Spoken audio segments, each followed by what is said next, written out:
Abrimos nuestras Biblias en el Evangelio de Marcos, capítulo 13.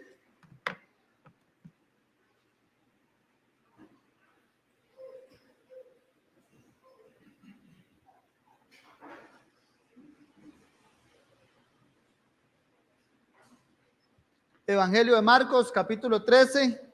Vamos a leer de los versículos 5 al 13. Amén. Evangelio de Marcos, capítulo 13, versículo 5. Dice así: Jesús, respondiéndoles, comenzó a decir: mirad que nadie os engañe, porque vendrán muchos en mi nombre diciendo: yo soy el Cristo, y engañarán a muchos. Mas cuando oigáis de guerras y de rumores de guerra, no os turbéis, porque es necesario que suceda así. No es el fin, porque se levantará nación contra nación, motos en muchos lugares, y habrá hambres y alborotos. Principio de dolores son estos. Pero mirad por vosotros mismos, porque os entregarán a concilios, y en las sinagogas os azotarán, y delante de gobernadores y de reyes os llevarán por causa de mí, para testimonio a ellos. Y es necesario que el evangelio sea predicado antes a todas las naciones. Pero cuando os trajeren para entregaros, no os preocupéis por lo que habéis de decir, ni lo penséis, sino lo que se os fuere dado en aquella hora, eso hablad. Porque no sois vosotros los que habláis, sino el Espíritu Santo. El hermano entregará a la muerte al hermano, el padre al hijo, y se levantarán los hijos contra los padres y los matarán.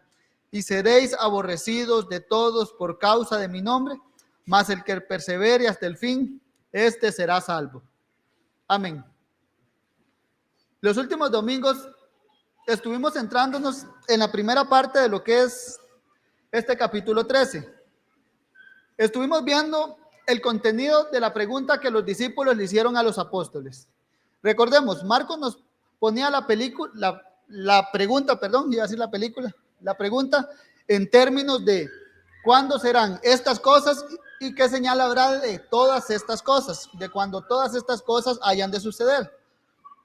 Apoyados por Mateo 24:3, dijimos que estaba un poco más claro y que la idea de estas preguntas es: ¿cuándo serán estas cosas referente a la destrucción del templo? Porque el Señor dijo: no quedará piedra sobre piedra que no sea derribada. Y la segunda parte, podríamos decir que era como una implicación que los discípulos veían que se desprendía de la destrucción del templo. Y eso era, le dijeron: Señor, ¿qué señal habrá de tu venida y del fin del siglo? De esta parte nos centramos entonces a separar un poco la temática de lo que era la destrucción del templo, del significado de lo que era la venida y del fin del siglo. Acordamos entonces que la venida correspondía: ¿qué señal habrá de tu venida? Era como: ¿qué señal habrá de la consumación del reino o de la venida del reino? Y que esa nos hablaba de esa venida del reino, de la misma que el Señor le dijo a los discípulos, que no volverá a beber del fruto de la vid con ellos hasta que venga el reino de Dios. Y cuando hablamos del fin del siglo, dijimos que ahí entraba lo que era la temática bíblica, o lo que se conoce como el esquema de las dos eras o de los dos siglos, en los cuales se contraponen uno al otro. Mientras se habla de este siglo, dijimos que era la época de Adán, que estaba gobernada bajo la raza caída de Adán, y está la otra que es el siglo venidero, que son los que están cobijados bajo la cabeza federal del Señor Jesucristo. Y entonces los apóstoles estaban: ¿qué señal habrá de cuando este siglo vaya a terminar? Ahora vamos a entrar entonces, ya cuando el Señor procede a responder estas interrogantes. Y para eso vamos a ver el día de hoy, con los pasajes que leímos, dos breves encabezados, que son: uno, la constante de este mundo o la constante de este siglo, y dos, el evangelio en medio de este mundo. La exposición de hoy, a pesar de que leímos hasta el versículo 13, nos vamos a centrar en los versículos 5 al 10. Entonces, procedamos con la primera parte: la constante de este siglo.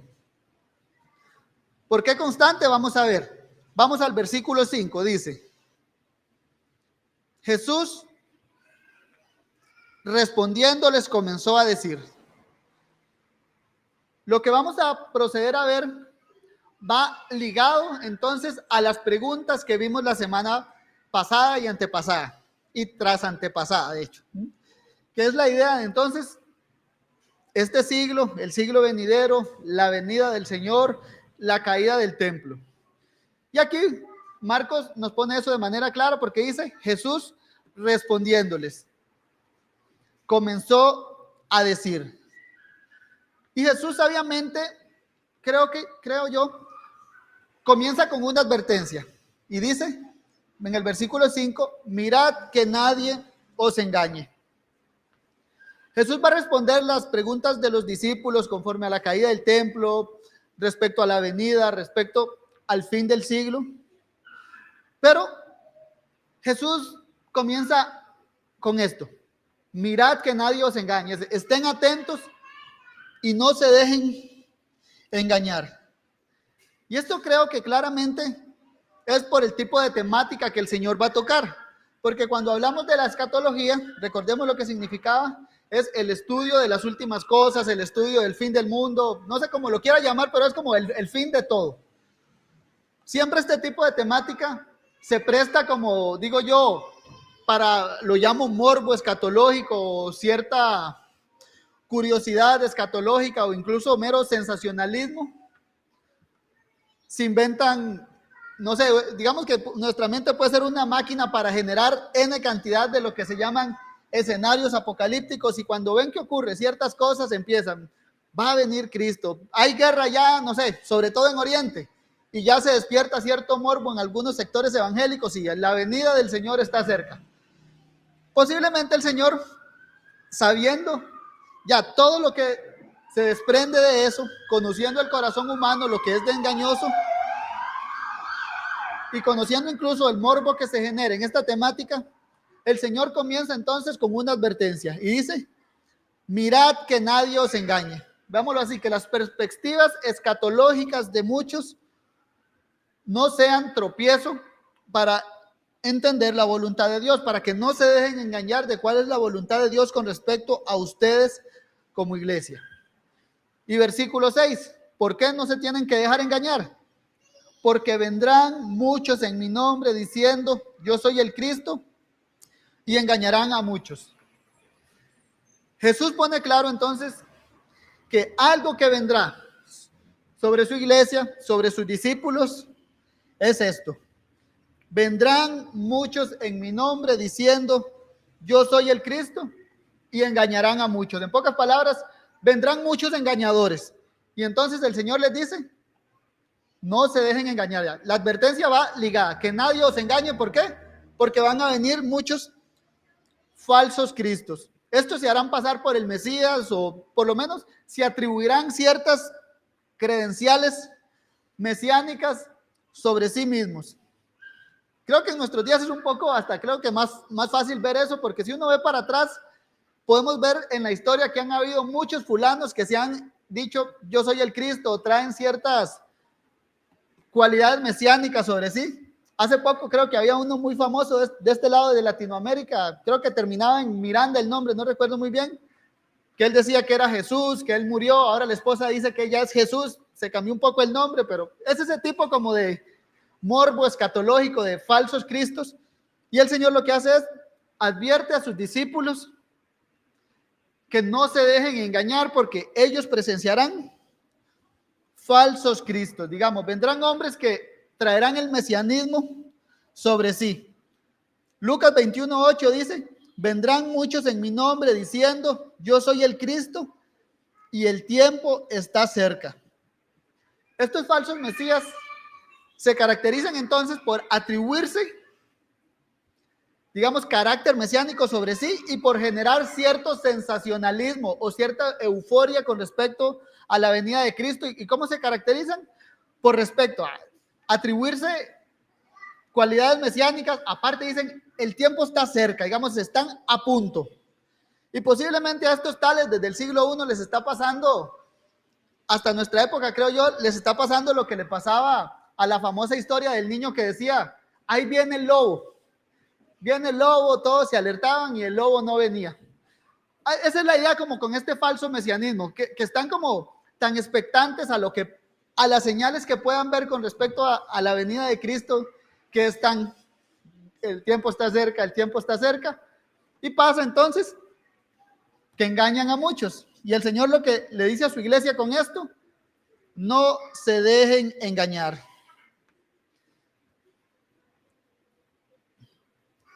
Ahora, de estos, como les dije, hemos tenido muchos.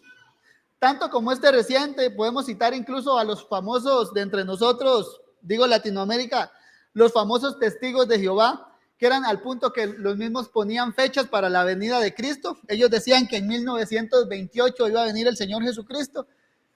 Y como sabemos, hasta hoy en día han engañado a muchos. Entonces, la advertencia del Señor Jesucristo para su iglesia con respecto a estos falsos mesías, a estos falsos, veámoslo así, falsos escatólogos es, no se dejen engañar porque el engaño está a la puerta.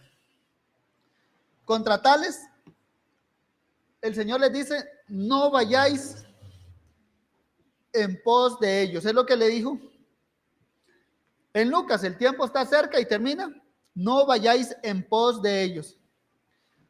Y esto es porque a muchos se engañarán, es decir, muchos sí caen presas, veámoslo así, de estas falsas escatologías que lo que hacen es engañar a muchos y entonces conducirlos al error.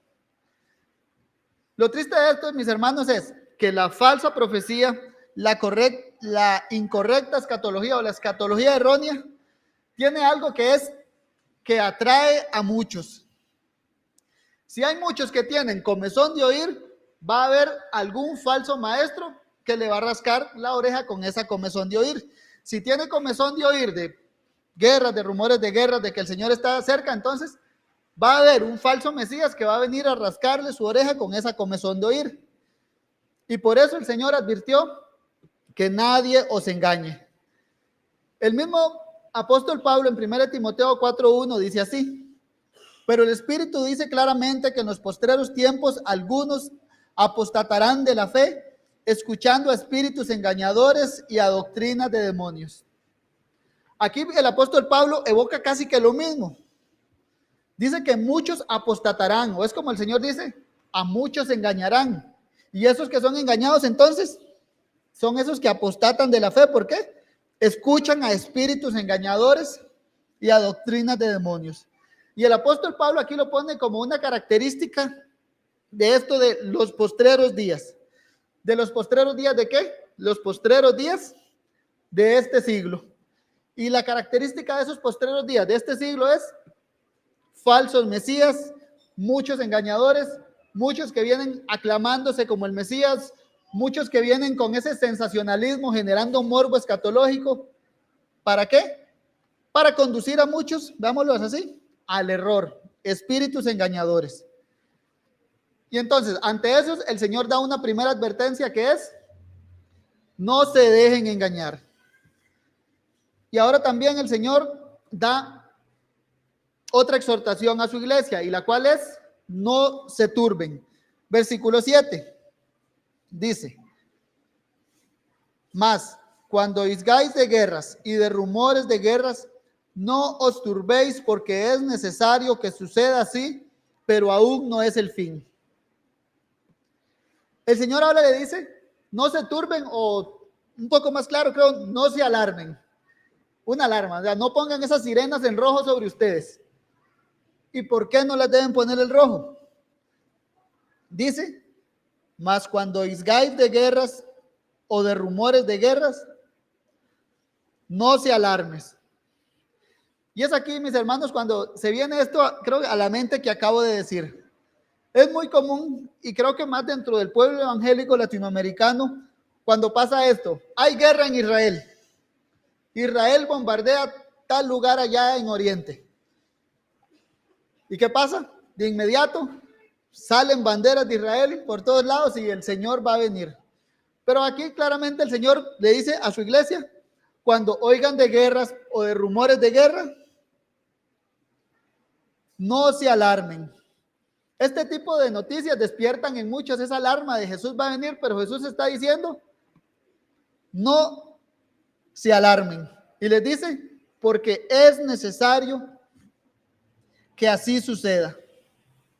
Cuando Jesús pronunció esto, en sí Roma gozaba, digámoslo así, de cierta paz. Pero ya después de eso, el imperio mismo romano se vio sacudido ya por muchas revueltas o tumultos políticos. En un periodo de corto tiempo, el imperio romano, por ejemplo, vio a Galba, vio a Otón, vio a Vitelio y vio a Vespasiano como emperadores. Tales tensiones, el Señor les dijo entonces, cuando oigan de guerras, de tensión política, no se alarmen. Es como, tales tensiones no son una señal de que el fin del siglo va a suceder. Los tumultos políticos, las tensiones entre países, entre vecinos, que un país invada a otro, Jesús dice, no se alarmen. Si oyen que hay guerra en tal lado, si oyen de tal rumor de guerra en tal lado, no se alarmen porque es necesario que suceda así. El punto es, los tumultos, las guerras, las tensiones entre naciones tienen propósitos dentro del plan de Dios, por lo cual el Señor dice, es necesario que así suceda. Es como cuando el mismo Señor, es necesario que el Hijo del Hombre vaya a Jerusalén y padezca por los sacerdotes y resucite al tercer día. Ya, el propósito de Dios es necesario. Asimismo, con respecto a las guerras, a los rumores de guerras, no se alarmen porque es necesario que esto suceda, dice el Señor. Y ahora bien, es necesario que esto suceda, ahí mismo en el versículo 7, pero aún no es el fin. Los apóstoles preguntaron por alguna señal de cuándo iba a ser el fin del siglo, y el Señor claramente entonces les dice, no se alarmen, hay guerras, rumores de guerras, tumultos políticos, no se alarmen, ¿por qué? Porque aún no es el fin. Entonces, ¿por qué no debemos turbarnos cuando hay ciertos eventos así? Porque no es el fin. Vendrán falsos maestros, vendrán falsos cristos, vendrán hombres diciendo que son el Mesías, atribuyéndose cualidades mesiánicas sobre sí, pero aún no es el fin.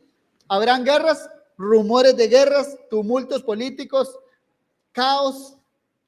Y lo dice, no se alarmen. ¿Por qué? Aún no es el fin. Estos eventos, para que lo veamos así, no son como un muy buen indicativo de que marquen que el fin de los tiempos está cerca. Incluso aquí para los mismos apóstoles, esto no era ni un indicativo de que el templo iba a ser destruido en sí o que la venida del Señor y el fin del siglo iba a venir sobre ellos. ¿Por qué?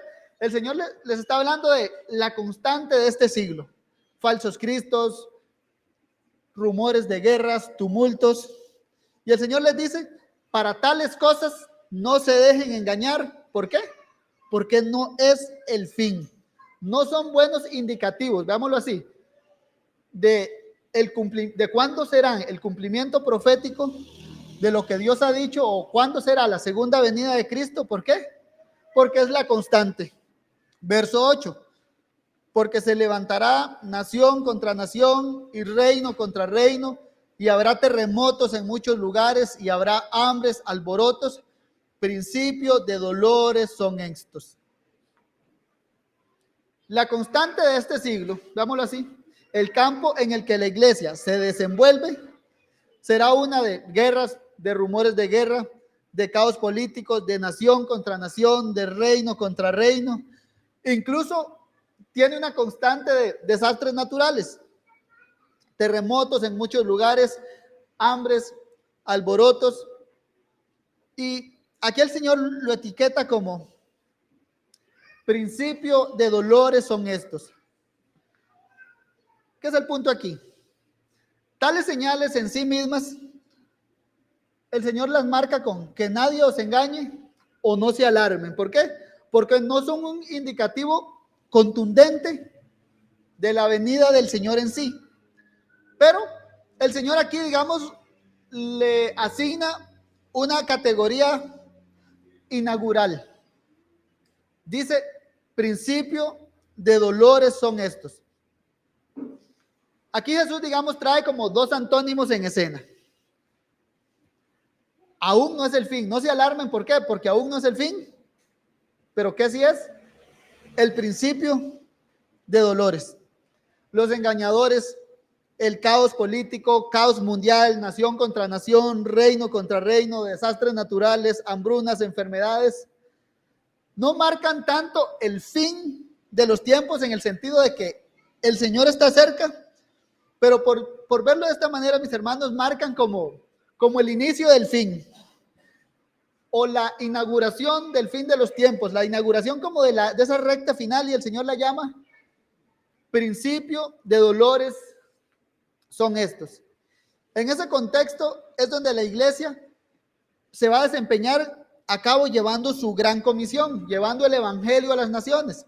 Y por eso el Señor, ¿qué hace? Los prepara para tal evento y les dice, no se dejen engañar porque vendrán falsos cristos.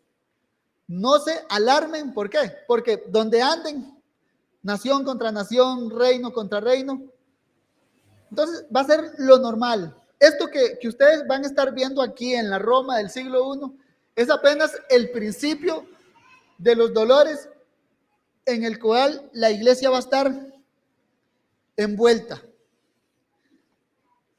Eventos como estos, veámoslo así, como la destrucción misma del templo a manos de los romanos, estas guerras judías que duraron del año 60 y pico como hasta el 73, cosas como estas que el Señor las marca aquí dentro de ese marco de principio de dolores. La iglesia vería al templo judío siendo despedazado por Roma. La iglesia misma vería en el año 79 a Pompeya ser despedazada por un terremoto. Y el Señor nada más advierte a su iglesia contra todo ese caos que va a venir y le dice, no se alarmen, vendrán muchos engañadores porque esto es el principio de dolores. Podemos decir que estas cosas, por llamarlas así, son como señales que no son señales, en el sentido de que no son señales de que el Señor Jesús va a venir así tal cual, que tiembla, ok, el Señor Jesús va a venir ya un día después del temblor. No, porque el Señor lo marca como una señal, sí, de principio de dolores, como van en aumento esos dolores y ya apuntan a que el Señor va a venir, son como una señal de que ese retorno sí se dará, pero no son como una señal de esa que despierta esa alarma de el Señor viene ya mismo, cuando tiembla, hay una guerra ya, viene Jesús. Ya el Señor advierte a su iglesia como no tomen así estas cosas. Un pastor reformado interpretaba este texto así, dice, Jesús, por otro lado, dijo que la guerra y el tumulto que continuará desde su crucifixión hasta la destrucción romana de Jerusalén y caracterizará todo el periodo entre su primera y su segunda venida, serán señales de su regreso seguro. Él la marca así, no son una señal que va a despertar ese morbo escatológico del Señor viene ya, pero sí es una señal de que su retorno es seguro. ¿Por qué? Porque son el principio de los dolores. Ya lo que van a ver es un principio, pero que irán ampliándose y aumentando, que va a llegar un punto en que sí, ya digámoslo así, el dolor de este mundo, el caos, todo eso va a llegar a un punto de que subirá a los oídos del Señor el clamor de su iglesia y el Señor atenderá a los suyos. Aquí creo que en este marco del siglo I, con la caída de Jerusalén, entran en escena un par de términos que los mencioné al puro inicio, que son como se llamaban micro y macro, un microcosmos y macrocosmos. Estos principios de dolores que se darían en Palestina en el siglo I, la caída de Jerusalén, la persecución romana, veámoslo así, son el evento microcósmico que apunta al evento macrocósmico, que es la segunda venida del Señor. Los eventos que vivía la iglesia en el primer siglo eran como ese principio de dolor que marcaba entonces el evento macro de cuando la iglesia esté esparcida por todo el mundo. Este principio de dolores es lo que el apóstol mismo habla en Romanos 8, 22, cuando dice, porque sabemos que la creación gime a una y a una está con dolores de parto hasta ahora. El propósito de tales, veámoslo así, es marcar como una progresión que va desde los tumultos en que se vio la iglesia primitiva en el siglo I hasta la constante vida tumultuosa de este mundo, en donde la iglesia entonces llevará el evangelio. Los dolores del siglo I son como el punto de partida, los cuales se extenderán hasta cuando la iglesia entonces contemple o complete esa gran comisión.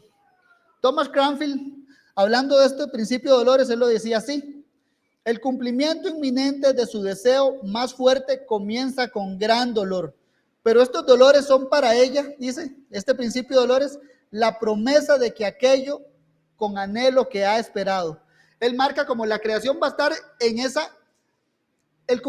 ese principio de dolores, dice como que le marca ese cumplimiento inminente, su deseo más fuerte, pero dice, comienza con gran dolor. En resumen, mis hermanos, para este primer punto, estas descripciones entonces no marcan en sí mismas guerras, rumores de guerras, falsos mesías, no son un indicativo preciso de que el Señor Jesucristo vendrá, pero sí son un indicativo, entonces, veámoslo así, del comienzo del fin, en el sentido de, es el principio de dolores. Lo que los apóstoles verán, lo que los apóstoles vivieron en el siglo I, lo mucho de que se nos describe en la Biblia, podemos marcarlo así con principio de dolores son estos. Ahora con esto, pasemos al punto número 2, el evangelio en medio de este mundo. ¿Eso por qué? Porque ya teniendo claro que la constante de este mundo, falsos cristos, guerras, rumores de guerras, un reino contra otro, el Señor dice, no se turben, no se dejen engañar, esto es apenas el principio de los dolores. Ahora, entonces el Señor viene a ubicar a su iglesia en medio de ese caos, que no se engañen, en medio de ese caos, no se alarmen, porque es apenas el principio. Ahora el Señor apunta a la labor de su iglesia. Verso 9 dice, pero mirad por vosotros mismos, porque os entregarán a los concilios y en las sinagogas os azotarán, y delante de gobernadores y de reyes os llevarán por causa de mí para testimonio a ellos. El Señor aquí inicia con un pero. Les dice, esta va a ser la constante, pero, como, pongan atención. Pero mirad por vosotros mismos. Ustedes que me preguntaron, ustedes que tienen esa curiosidad, vean por ustedes mismos. ¿Por qué? Porque los entregarán a concilios y serán azotados. Aquí vámonos aquí. El Señor le está diciendo a estos testigos oculares del cumplimiento del principio de dolores, les dice, ustedes van a ser testigos de ese principio de dolores en carne propia. ¿Por qué? Porque os entregarán a los concilios, en las sinagogas los azotarán. Ese principio de dolores, vámonos así, la hostilidad hacia el cristianismo sería más marcada. Y Jesús le dice a los discípulos que van a ser entregados y denunciados como quien entrega un malhechor. Como que en la vida de la iglesia se va a recapitular lo que le pasó al Señor Jesús. Con palos venís a buscarme si yo enseñaba libremente en las plazas, pero vinieron a buscarlo como si fuera un delincuente. Algo así le dice el Señor que le va a pasar a sus discípulos. Serán entregados a los gobernantes, ¿para qué? Para ser juzgados delante de gobernantes y de reyes, os llevarán por causa de mí para testimonio a ellos. El Señor le dice aquí algo. Habrán guerras, rumores de guerras, tumultos. Les dice, no se dejen engañar. Y más bien, ustedes que no se dejan engañar por causa de su fidelidad, van a sufrir. delante de gobernadores y de reyes os llevarán por causa de mí para testimonio a ellos. La fidelidad de los apóstoles, veámoslo aquí, les va a costar ser tratados como delincuentes.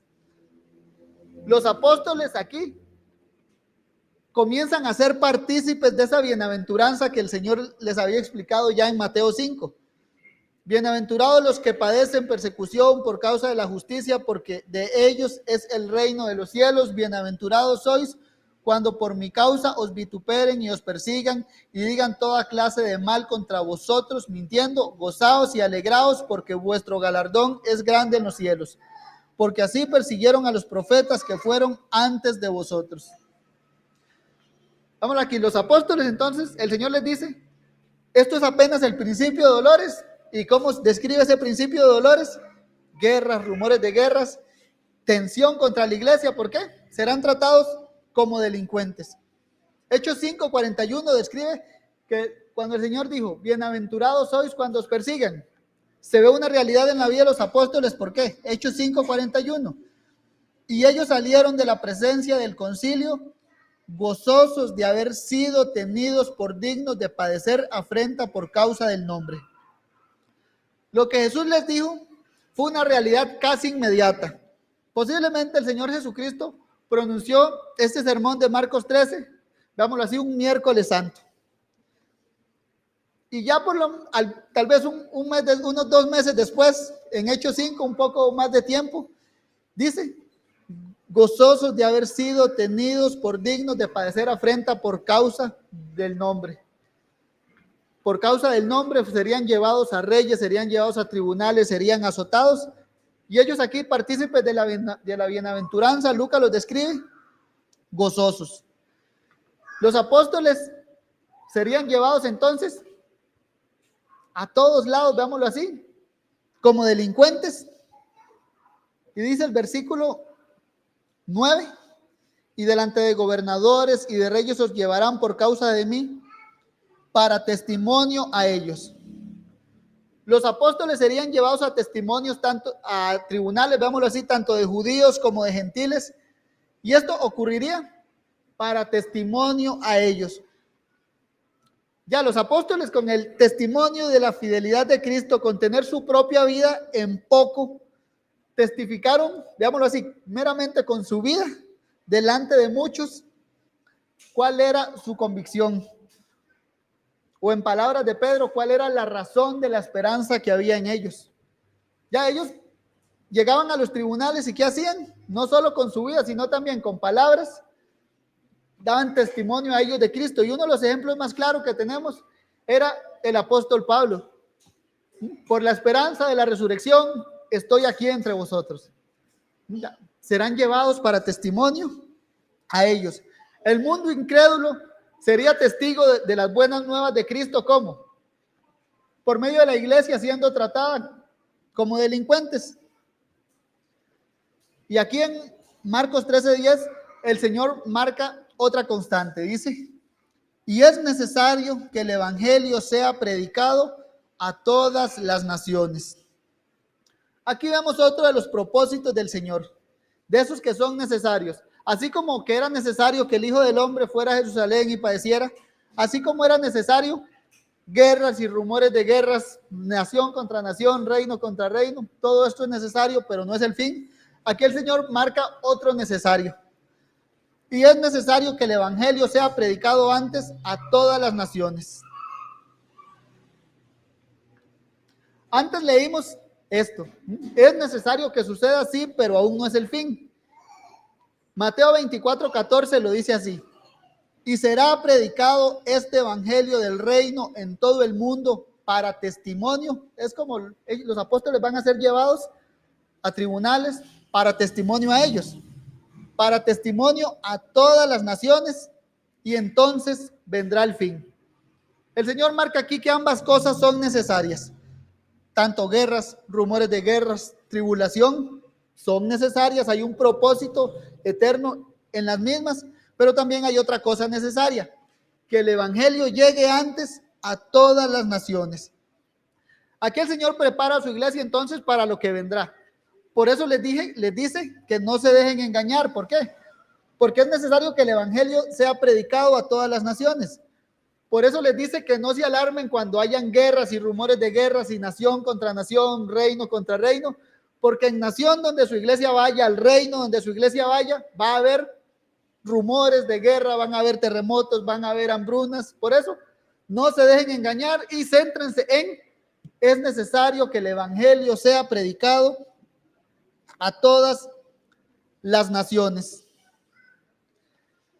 El evangelio llegará a todas las naciones, así que no se alarmen y no se dejen engañar. El punto aquí, mis hermanos, como para entenderlo un poco, es, el Señor aquí está prometiendo lo que después se va a transformar en un mandamiento. El Señor aquí está prometiendo que la gran comisión tendrá efecto. El evangelio llegará a todas las naciones. Lo que aquí el Señor está dando como una promesa, después de su resurrección, el Señor lo va a dar entonces como un mandamiento. ¿Por qué? Vayan a las naciones a ser discípulos y bautícenlos en el nombre del Padre, del Hijo y del Espíritu Santo. Ya, lo que el Señor ahorita está dando como una promesa para que su iglesia se desenvuelva en un mundo tumultuoso de guerras, de falsos mesías, pero es necesario que el evangelio llegue a todas las naciones. Después el Señor lo va a recargar no solo con la fuerza de la promesa, sino también entonces con la fuerza, digámoslo así, del mandamiento. ¿Y esto con qué fin? De que las almas conozcan de Cristo, de que el evangelio sea predicado a todas las naciones.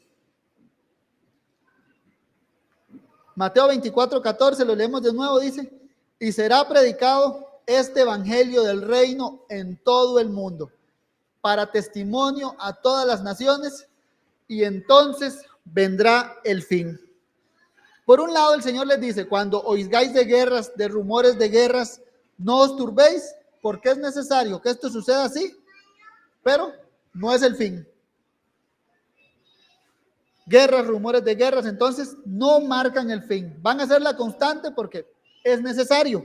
Y por otro lado, dice, y será predicado este evangelio del reino en todo el mundo para testimonio a todas las naciones. Y ahí ya el Señor responde una pregunta. Y entonces vendrá el fin. Veamos cómo esto conecta incluso con la gran comisión. ¿Por qué? Ya después de que el Señor da la gran comisión, ¿qué dice? He aquí yo estoy con vosotros todos los días hasta el fin del mundo. O dijimos hasta el fin del aion. Mismo término que usaban en la pregunta de Mateo 24:3.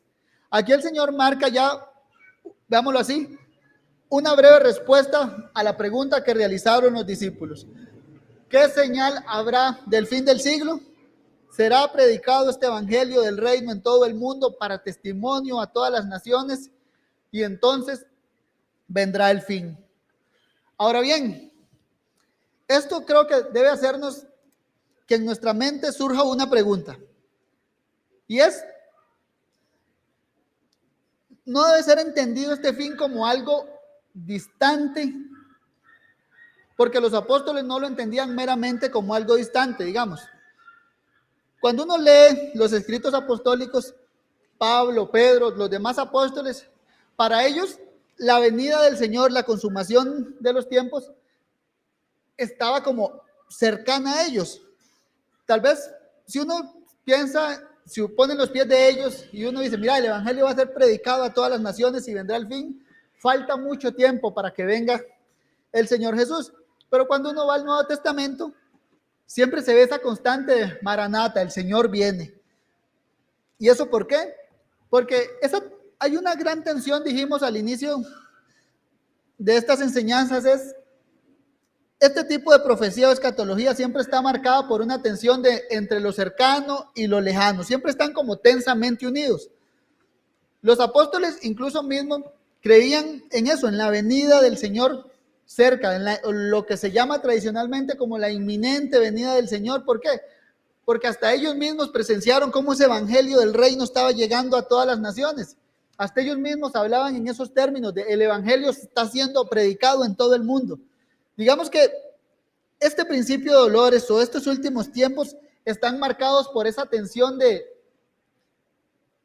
todo lo que dijeron los profetas con Jesús vino y están como al alcance de nuestra mano. Al alcance de nuestra mano está el fin de los tiempos, al alcance de nuestra mano o en nuestra presencia está todo ese, dámoslo así, todo ese paquete o todo ese combo de promesas que los profetas han dicho.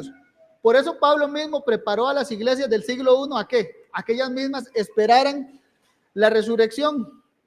¿Por qué? Porque era parte de ese pack, digámoslo así, que está en nuestra presencia.